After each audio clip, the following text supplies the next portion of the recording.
पदवीधर आणि शिक्षकांचे प्रश्न मार्गी लावणार पृथ्वीराज पाटील. शिक्षक व पदवीधरांच्या प्रलंबित कामांसाठी सेवा अभियान. भाजपा प्रदेशाध्यक्ष रवींद्र चव्हाण यांच्या आदेशानुसार शिक्षक, शिक्षकेतर कर्मचारी व पदवीधरांच्या प्रलंबित कामांचा निपटारा करण्यासाठी जिल्हानिहाय सेवा अभियान राबविण्यात येत आहे. सांगली येथे आयोजित बैठकीत विशेष कार्य अधिकारी संतोष साखरे यांनी शिक्षण खात्यातील तसेच विविध शासकीय कार्यालयांतील प्रलंबित कामांवर तातडीने कार्यवाही करण्याचे आश्वासन दिले.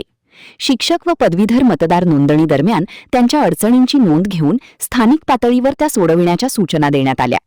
दौरा समन्वयक पृथ्वीराज पाटील यांनी सांगितले की सेवा अभियानाअंतर्गत शिक्षक व पदवीधरांच्या विविध मागण्यांची निवेदने स्वीकारून संबंधित खात्यांना तत्काळ आदेश दिले जाणार आहेत.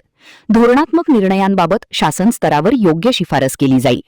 या बैठकीला खासदार धनंजय महाडिक, आमदार सुधीर गाडगीळ, माजी आमदार भगवानराव साळुंखे यांच्यासह शिक्षक, पदवीधर व विविध संघटनांचे पदाधिकारी मोठ्या संख्येने उपस्थित होते. महान कार्य न्यूजसाठी हारून नालबंद, सांगली.